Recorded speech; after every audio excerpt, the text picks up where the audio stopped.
Welcome back to Normalized PTSD. Today we're going to have Semper and the America Fund. This organization is pretty big, so they're doing a lot of impactful things in the community and a lot of positive stuff. To make it a little manageable, we're going to break it down just to one of their programs. Today we're going to talk about the Veteran to Veteran program, and we're going to have Jasper. Jasper works with them, and he used to be a Marine and found his way into the Semper and America Fund, and we're going to refer to it as the fund. Hopefully you guys enjoy this. Thanks. Jasper, how you doing? Thank you for joining. Doing wonderfully well. How about yourself? Doing amazing. If you'd like to just give us a little bit of backstory of how you got started. Sure. Well, I'm originally from Asheboro, North Carolina. Growing up there, my mom worked at the American Legion from when I was in fourth grade. So I started going down there every day after school and kind of talking to all these veterans. And my dad died early when I was 12 years old. And a lot of these guys became my father figures. Like each sports season, there was a subject matter expert there at the Legion that would kind of give me tips and tricks and stuff and whatnot. And so high school, I joined Air Force JROTC, and no offense to you, Jonathan, but I learned out quickly that was not what I wanted to do, and decided on but while I was in that class, the Marine recruiter came in one day and just gave this speech, and I was ready my freshman year to sign up, and went to his office, and he was like, well, I'll be gone by the time you're eligible to sign up, so just come back and see the next guy. And I was like, all right, cool.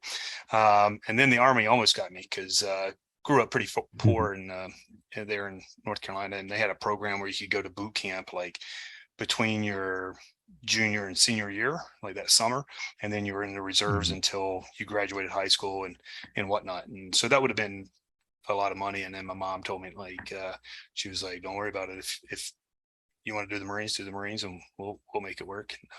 So I did, and then I joined the Marine Corps. I spent 15 years in the Marine Corps, and then got out to come work for the Semper and America's Fund as a veteran to veteran lead.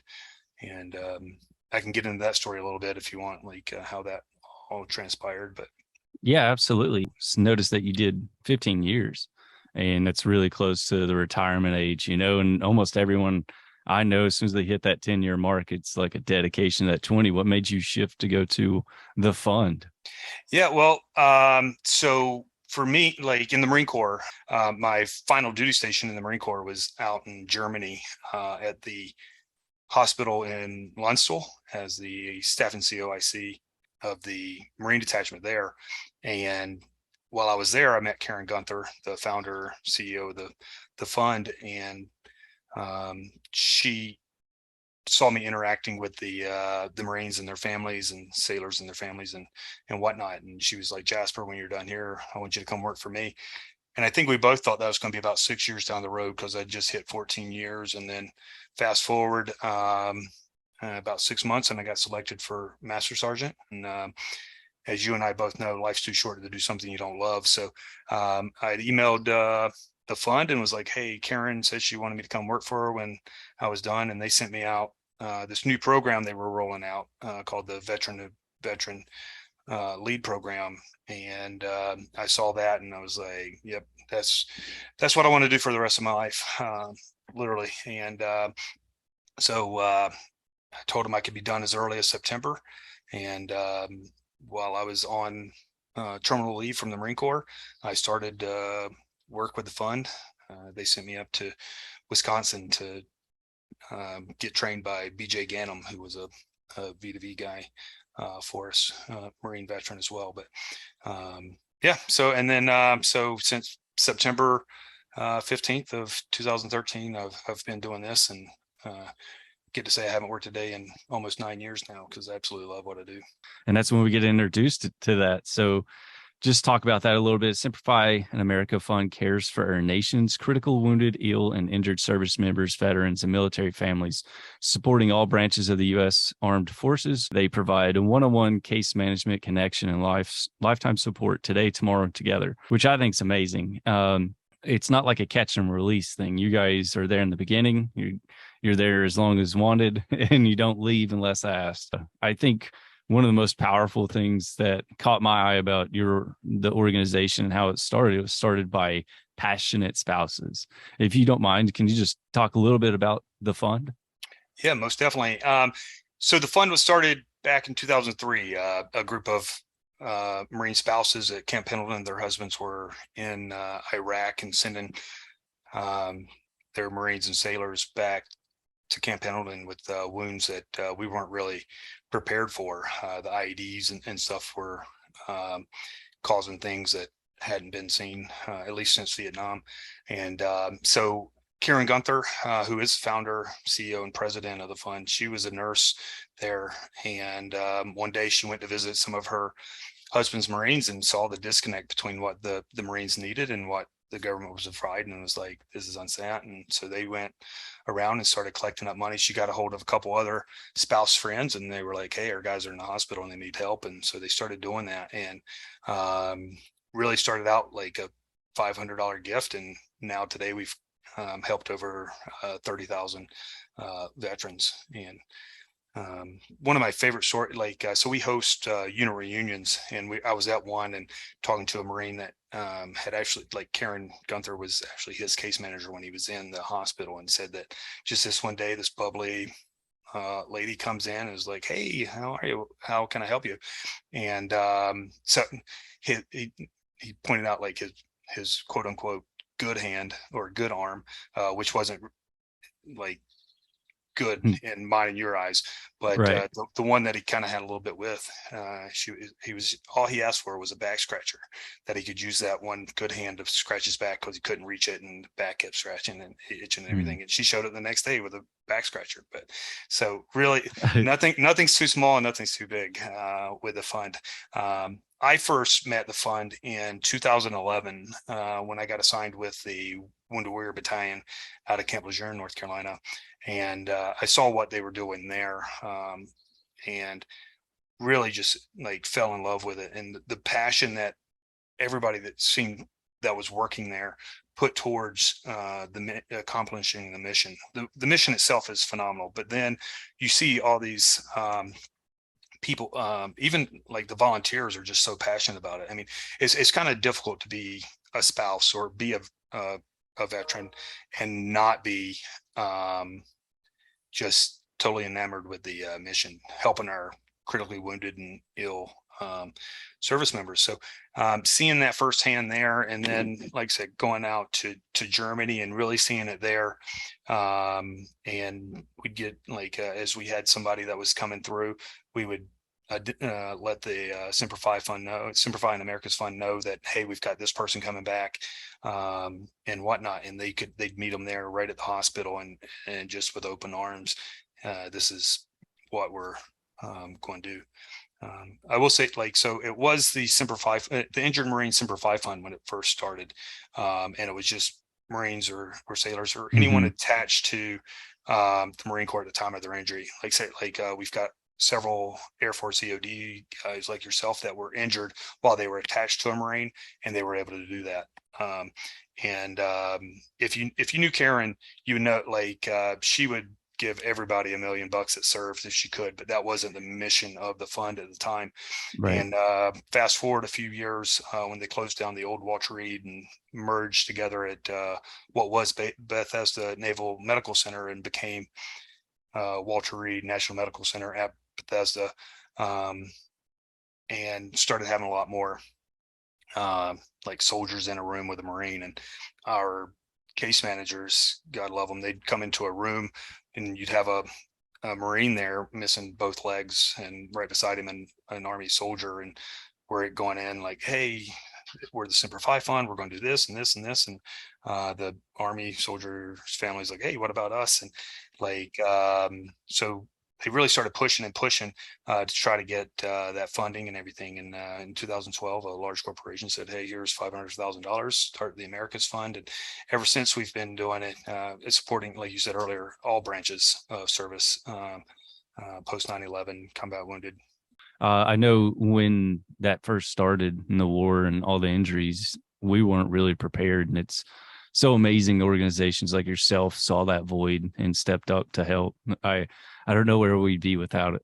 Yeah, I always I always say, I wish there wasn't a need for the fund, but thank God for Karen Gunther, who saw the need and took action. Not only just like saw the need, but that taking action part is huge on that, because I'm sure a lot of people were like, oh, but she had the initiative to really start it and get it going. Yeah, Another, you gave me chicken skin. yeah, another fun story with that. Like she really thought, like, when they were starting it up, they thought it was going to be a year. I mean, they were basing it off of the first Gulf War, really, and saying like, so she just took a year leave of absence from her nursing job to come start the fund, and thought she was going to be back, and here we are 18 years later, and Yeah. still going I strong. don't think any of us saw it going for 18, 20 years. Oh, definitely not. Definitely not. Okay, so let's bring it back to the fund. You guys do lots of stuff, and we're going to eventually work our way into some of the programs that you do yourself. But if you don't mind, just giving a big gloss over summary of what kind of programs and I guess the ideal candidates that you all are looking to support and help. Well, one of the best things about, in my opinion, about the fund is it is so family oriented. So we have programs for everyone, like, because it's not only the soldier, sailor, airman, Marine that comes back with injuries that is affected by it. It goes well beyond that. So we have all types of programs, transition programs, caregiver programs. We even like I told you earlier, we were doing the kids camp, and so we kind of try to keep it all like all in the family, and making sure the whole family unit kind of helps, because again, it's not just the veteran that is struggling; it can be the whole family, and so we try to encompass all of that we can, and just kind of like when I was stationed at Camp Lejeune, North Carolina, it kind of opened my eyes, because like it's easy to think about like a Marine or a soldier that lost both of his legs, and helping get him a track chair or something like that, so he can get around and go to the beach with his family and just do like normal everyday life stuff after that. But what you don't really think about, or at least I didn't at the time, like soldiers, sailors, airmen, Marines with traumatic brain injury or something like that, where their memory's affected. The fund would provide them with an iPad, and had an app that would remind them that to take their pills, or remind them that they already took their pills, so that they wouldn't overdose or anything like that. Because when you have or even just to record their doctor's appointments, because you go in there and they get told all this stuff, 15 minutes goes by and they're leaving, and they've forgotten it. So that having that and being able to do that are just some of the little things that I never would have thought of. I would have thought a lot of the big stuff, but and then years later I learned about that back scratcher, which was huge for him. So right, some of the small things can make the biggest impacts on people's lives. Yeah. I think all we have to really do is listen. Definitely. Yeah. But I encourage anyone to go to thefund.org and look at the many different programs that we do have on there. There's, even if like there's tons of resources on there. So like some videos of some of our guys or gals that have been assisted, and them talking about their recovery through it and stuff like that. So highly recommend checking that out. There's probably more than I know of. I know we've got an apprenticeship program to kind of help veterans get into their entrepreneurship, and we've got a visiting nurses program, folks that are dealing with a lot of different injuries or medical issues, that they can have that nurse kind of help them out. And again, a lot of that, one of the biggest things in my eyes and is them helping with the medications and making sure that taking something that could affect something else as well. Right. And I'm hoping eventually we'll be able to touch on all the programs that you all do, because when I started reading it, it was hours, and I was still like, wow, I still haven't found the end of what you guys actually do. And I'm like, this is cool. Yeah. So on that, let's just take a little dive into what you do, the V2V program, veteran to veteran. Yeah, veteran support program. It's a holistic approach to assisting our critically ill and injured, wounded veterans, and kind of help with that military career afterwards. I've kind of quote unquote been there, done that, got the t-shirt, all that good stuff. So I've been to Afghanistan 3 times. I was hit by an IED in a vehicle. Luckily, I still have all my limbs. So, but I can still kind of understand a little bit what the guys and gals have been through, and kind of relate a little bit. And then I got out. I had to deal with the VA on my own. And so being able to help on that side of the aisle as well helps out a lot. We kind of focus on what we consider our 5 well-beings. There's tons of well-beings out there, but we kind of focus on physical, mental, social, occupational, and financial. A lot of times somebody will focus on 1 or 2 of those and not really, and let the others kind of slide. But when if you kind of keep a good grasp of those 5, kind of will help. But if you start focusing on, say, just financial, and not paying attention to your mental or your physical health, that physical or mental can come back and really affect you on that financial one. So kind of keep a well-balanced approach to it, and assist with that. I kind of want to dive into your experience on a personal level. I'm sure after your deployments and stuff coming back, there's a bit of a transition stage, and maybe identified that you were having some sort of issues with anything post-war. Did you experience any of that? And did that experience help you with the V2V program? Most definitely. I think probably one of the biggest things for me, I think, even prior to the war, like I said, growing up at the American Legion there in Asheboro,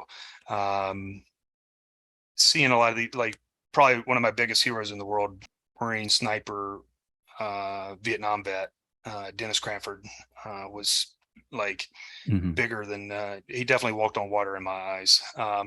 But just huge, like strong, physically strong guy, like 13-degree black belt or something. He taught karate and martial arts and stuff like that back home, and just a tough guy. Like he was watching his daughter's dog one time and trying to get it back in when it started raining, and kind of slipped, broke his leg in 2 places, and walked on it for 2 weeks before.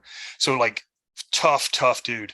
But he, with that being that tough dude, he really never talked about his experiences from combat and everything. And it kind of came back and just kind of bit him, because he was trying to press it down, like I'm bigger and better than that, and type thing, instead of talking about it. And he kind of snapped one day and started shooting guns out of his back window, because he thought the Vietnamese were coming in and digging fighting holes in the backyard and stuff. And I saw kind of how it affected him and his family and everything. So before going to war, before it even kicked off, I joined in 1998. So during peacetime, but I already knew that PTSD was real.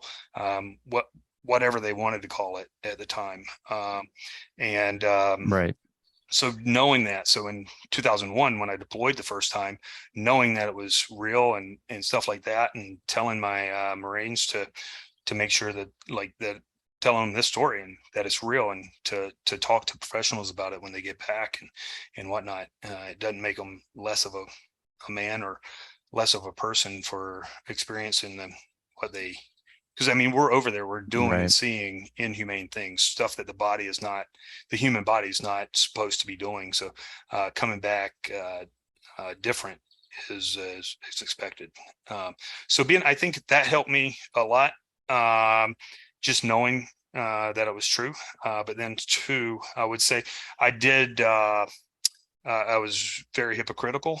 I would tell people to do this and that, and wouldn't really take it on full force on myself, and maybe not being completely truthful, worried about the ramifications of telling people this or that. I did have PTSD when I came back from the first one, and the first one mainly, like, I won't really get into the details, but it really affected me differently, and coming back, and I would have nightmares and stuff on that, and whatnot. And I remember having doctors tell me mindfulness and meditation and stuff. And I was a E5 sergeant coming back from the first one, and I'm like, I'm a sergeant Marine Corps. I ain't no freaking hippie. I'm not going to be doing that and everything. And I was the same. yeah, and it's funny because like fast forward, like unfortunately, my dad's side of the family's been afflicted with Alzheimer's really bad, and like I said, my dad died so early we don't know if he would have had it, but he had 8 brothers and sisters, and at least 7 of them have been diagnosed with it, and his mom had it and passed away after it. So that's a scary disease if you know anyone with Alzheimer's. And so I started doing a lot of research, and like the number one thing to prevent Alzheimer's is meditation. And so I thought I started like listening to guided meditations, especially to fall asleep at night. And because like I can probably describe the way you used to be, and probably a lot of the people that are going to be listening to this podcast, they're up, they're doing whatever, they get tired, and they go lay down in bed, and then their brain just starts going 20 different directions at 100 miles an hour, thinking about everything I forgot to do today, what I've got to do tomorrow, thinking about the war, thinking about that, thinking about this. And then you're just laying there and you're wide awake. So I would start listening to these guided meditations, thinking that I was doing it for Alzheimer's prevention possibly. And then I would start noticing I'd fall asleep right away, and I would stay asleep. And then I noticed that like I was not having as many nightmares, bad dreams. And one thing that is a little scary, back to the Alzheimer's thing, one of the like precursors is very vivid dreams. And that's what kind of scares me the most. I have extremely vivid dreams, whether they're good or bad. So when I was having those bad dreams and how vivid they were was really terrible. But I would say after starting that meditation piece and getting into therapy, after a divorce of mine, kind of opened my eyes a little bit that maybe I'm a little more messed up than I was thinking I was. I didn't have it, quote unquote, all together as well as I thought. And then one time in particular, like luckily for me, I know a lot of people cope in different ways. A lot of people use drugs or alcohol or something like that. For me, mine, fortunately and unfortunately, was gambling.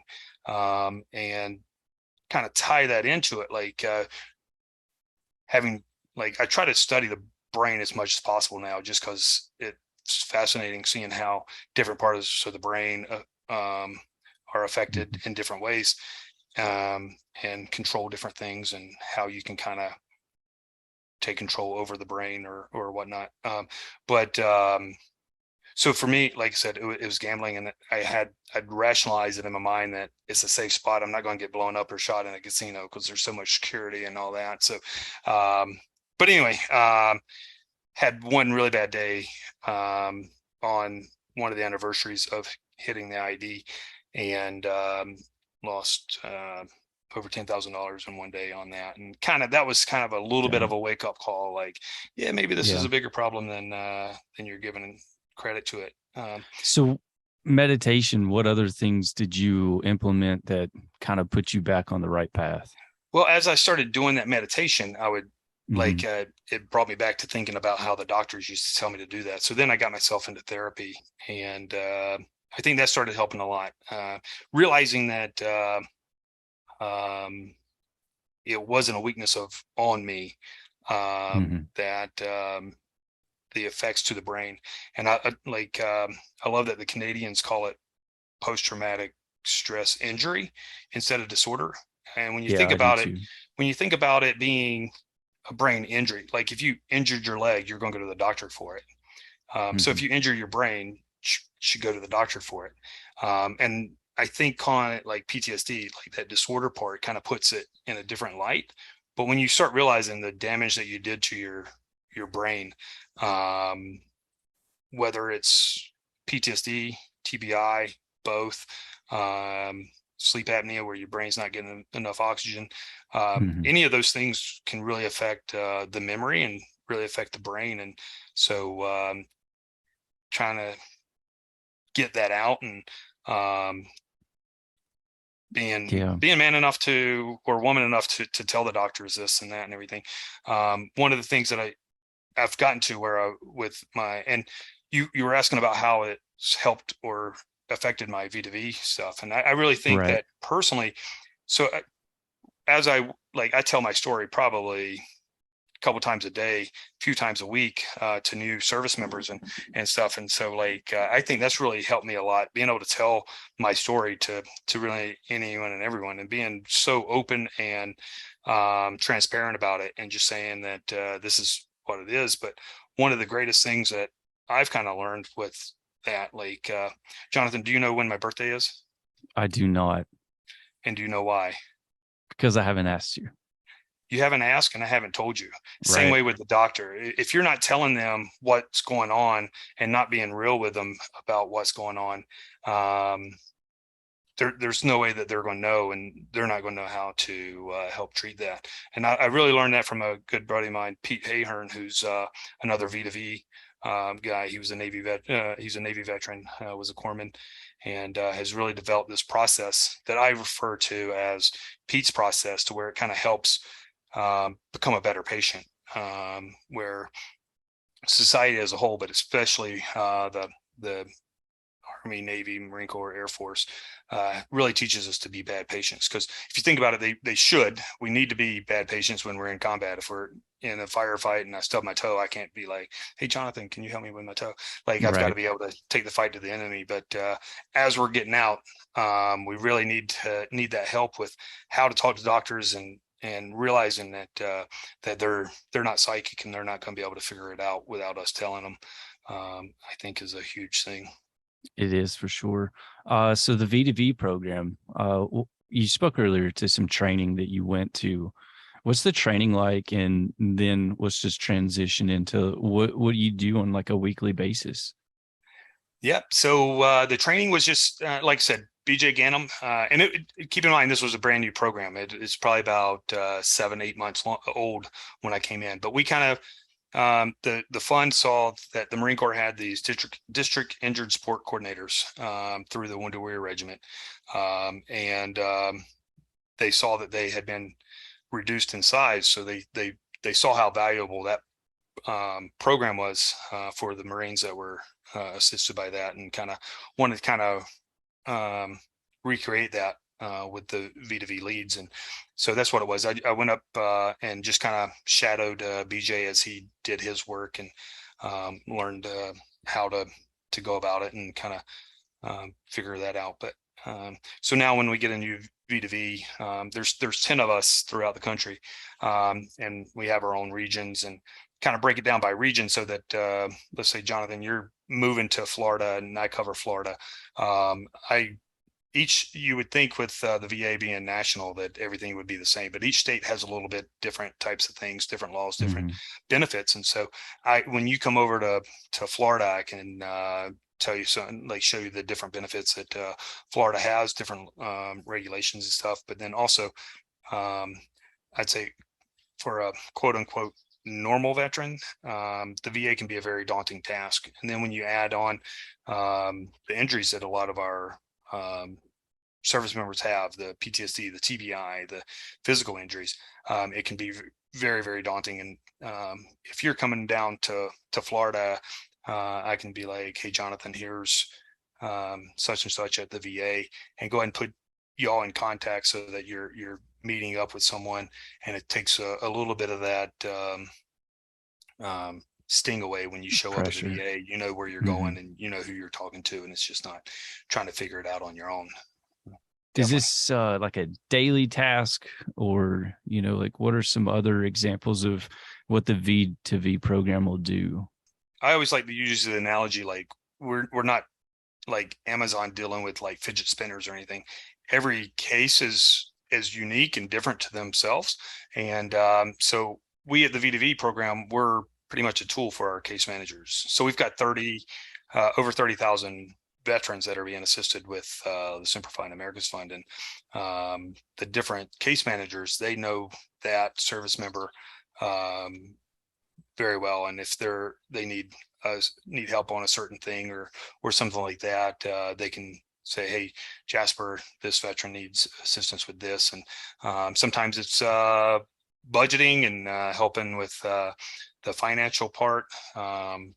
Sometimes they're just in a bad spot. They need an ear to listen to. And so we're able to kind of get on there. And again, like I said, somebody that's been there, done that understands a lot what they're going through, can relate with them very well, and be able, like, for certain veterans open up more to other veterans.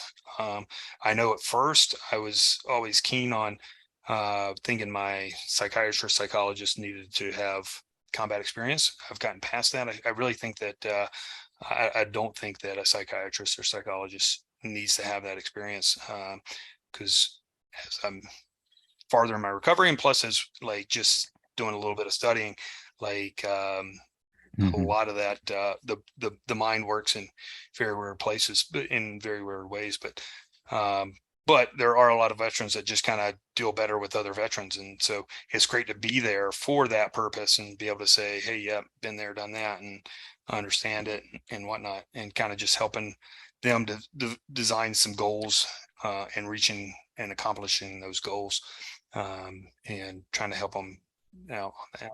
I was going to ask, I imagine with your background, history, and experience dealing with similar situations, your voice must carry a bit of weight. So I know if I was a veteran listening to another veteran explain how they got from point A to point B, and you as an individual want to be at that point B part, when you start talking, I'd start listening.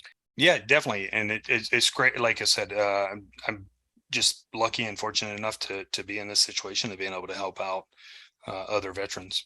So you personally, the V2V program, do you see benefits for yourself in doing that? And if you don't mind sharing, maybe how it impacts you in a positive way?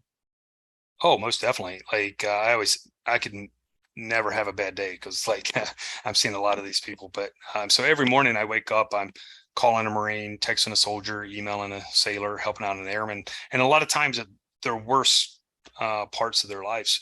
And so like that, receiving that type of, like, it's hard to say, put into words how it affects me. Like, but getting that email saying, hey, thanks, I was able to do this, Yeah. or that, helping.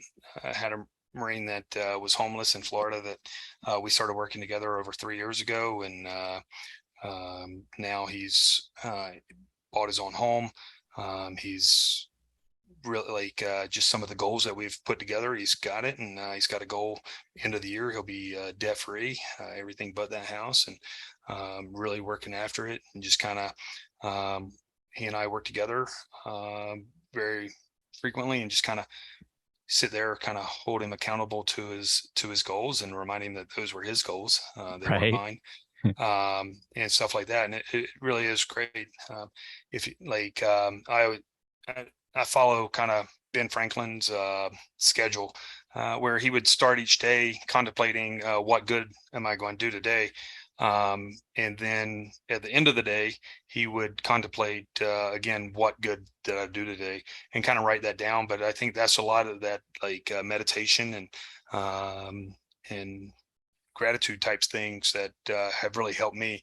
Because I mean, day to day, you hear a lot of really bad stuff, bad stories from our veterans and stuff that they're going through. And if you kind of hold all that in, or hold on to that, it's going to really affect you. So I think it helps me a lot by writing down at the beginning of the day who I'm going to kind of talk to. That's the plan. And so, like, he would contemplate, and I know that while I'm never going to have the same, I'm not going to have the same impact on the world that Ben Franklin had, but I feel that if I improve myself in some way each day, whether exercising or learning something new, or whatnot, if I improve myself and I help improve one other person, I've ultimately changed the world in some small way. And so I think that kind of helps me, being able to sit down and look back and say, all right, this is who I helped today, and kind of write that down and kind of let it go, if that sounds right, maybe, like, instead of holding on to it. And it really,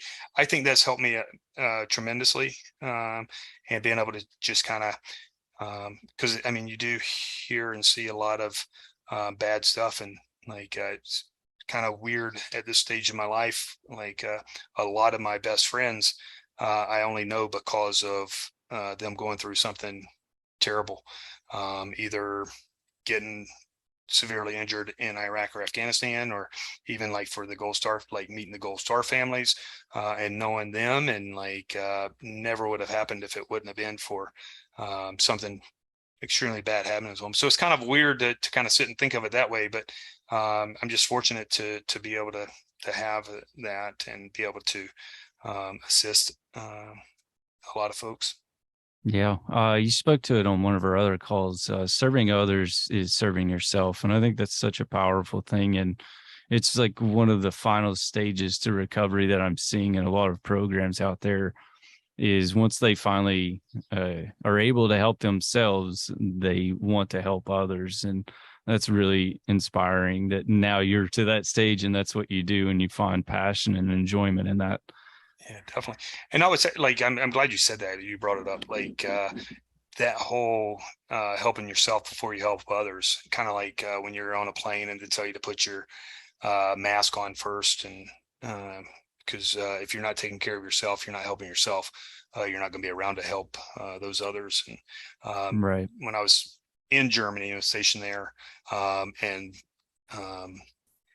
we would have families come out because their son or daughter wasn't expected to live, or either they were going to be there a while, and trying to tell those families that they really like, because they really just want to be there by the bedside the whole time, which is awesome and very healing for the service members as well. But if they don't take care of themselves, they're not going to be there to help take care of them. And so I would use an analogy there from the Bible where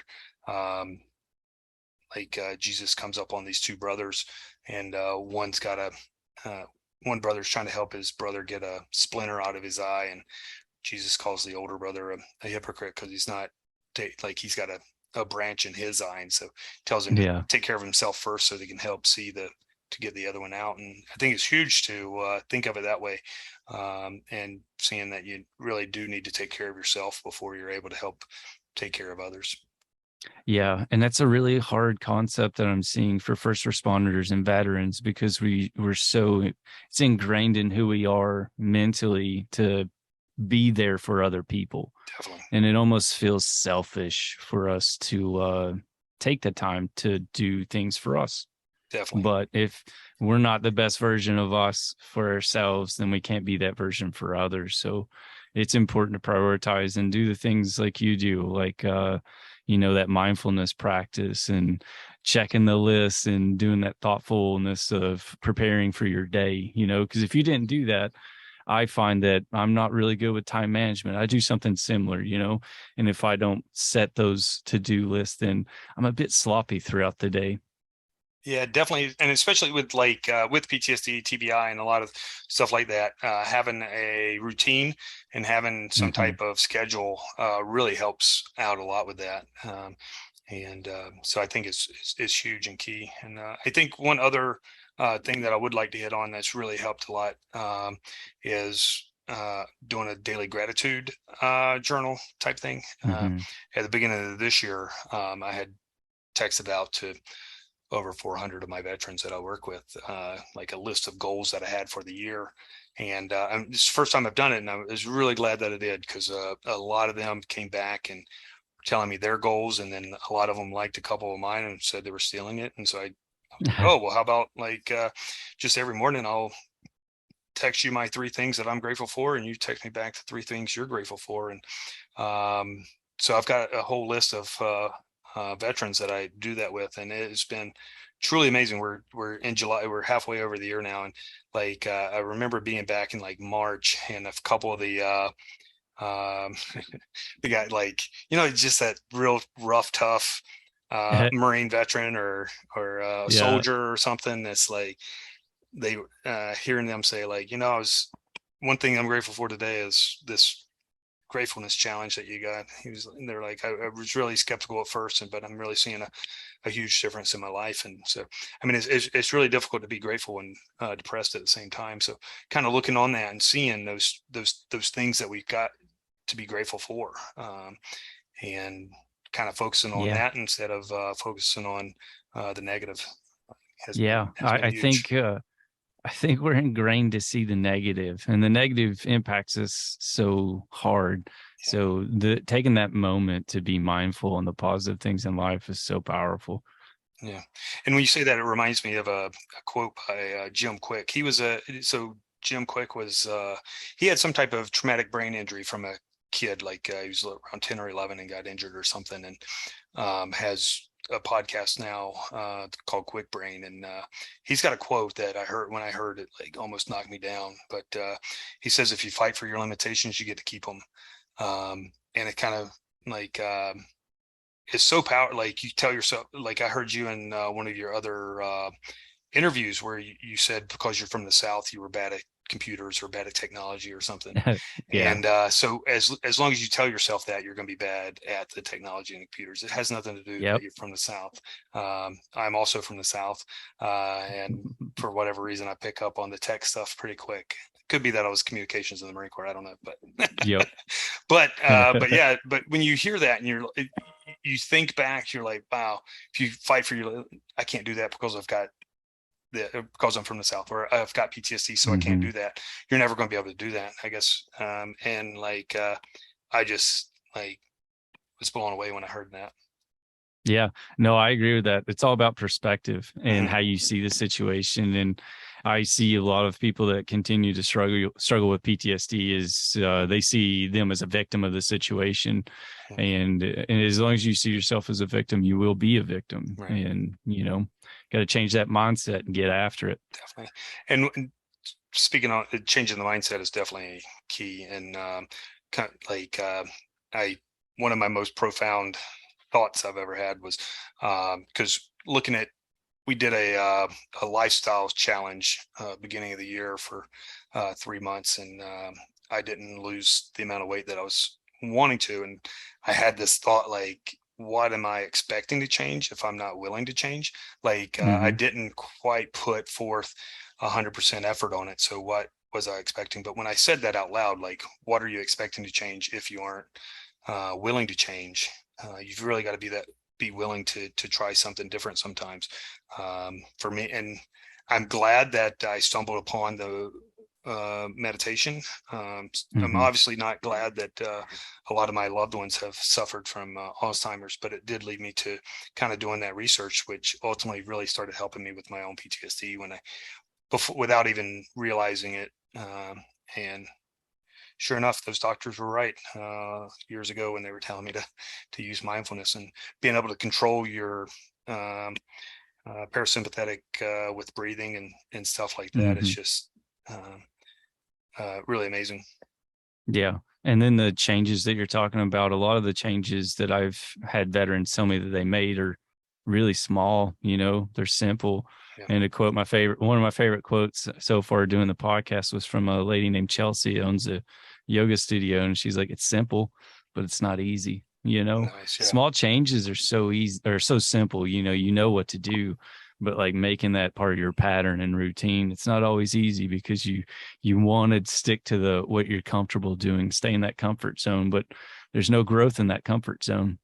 Okay. So, if I'm a veteran or a family member of a veteran and I'm looking for more information, where would I go and look for this about your program and your organization? The simplest thing would be to go to thefund.org, or if you just Google Simplifying America's Fund, it'll come up, thefund.org. We're on all the social medias as well, Facebook and Instagram and stuff like that, and they're putting out things there. But I would just start with the website and just kind of peruse it. If they're wanting to get in contact with us, just go in there and click the get assistance part, and there'll be a little form to fill out. And if it's you signing up for yourself, you would just put that you're the veteran and all that information. And then if it's one of your family members that cares about you and whatnot, that they can go in and just say that they're a family member, and then we can start reaching out. Depending on where you live in the country, if you're East Coast or West Coast, we've got different intake teams on both coasts, and they'll get you in based on where you're putting it in. So if you are a family member that lives in Florida, but you're contacting us for Jonathan who lives in Hawaii, then you would just kind of put in his state so that we get them at the right folks. And then they just get, we'll just need your DD 214 and VA ratings so that we can see that you are who you say you are, and you've got that. And it's not, it's more so for, because we get audited, and so we have to be able to pull up that, hey, Jonathan served here, and this is what happened and stuff like that. So it's not that we don't believe folks or anything like that. It's just that we're getting audited and have to have that stuff on hand so that we can show them that these are who they say they are, and our, because we get all of our funds donated, right? And so we've got to be good stewards of those donor dollars and make sure that they're being used properly, correctly for the right folks. Absolutely. Totally makes sense. And if I'm a veteran who's inspired by your story and I want to get involved in your organization to maybe help and do kind of what you're doing, how would they go about that? Yeah, definitely. And again, just going back to that, thefund.org, and contact us. And you can put in there that that you just want to kind of help give back. We've got a volunteer coordinator that they'll put you in contact with. And as we've got events in your area or stuff going on in that area, they can get you in there. Awesome. Do you guys do events in Hawaii? I'll jump on that. That is a great question. I would assume so. That's more West Coast. I'm on the East Coast. I will definitely. I would definitely. I'd definitely volunteer to go work on that one. Awesome. Okay, so if I don't have the availability to be there physically present to help, and I'm not looking to help any specific veteran, but I love what you guys do, how can I support your organization? Yeah. Well, one, again, thefund.org. You can make donations through there. Since inception, 93 cents of every dollar that's donated goes to programs to assist the veteran. We don't advertise and stuff like that, so we keep everything, keep costs low, and so that we are able to help more veterans. We'd rather that money go in to help a veteran, and then just word of mouth, that veteran got help, so he tells someone else, and she tells someone else, and stuff, and so on like that.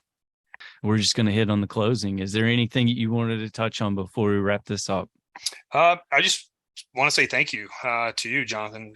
This was a phenomenal idea to have the podcast on normalizing PTSD and shining a positive light on it. I really can't thank you enough. Just as a good old boy from North Carolina that grew up at the American Legion, my mom was one of the most patriotic people I know, and she still is, but really taught me from an early age to respect the veterans and whatnot. And so seeing someone taking care of a lot of veterans really warms my heart.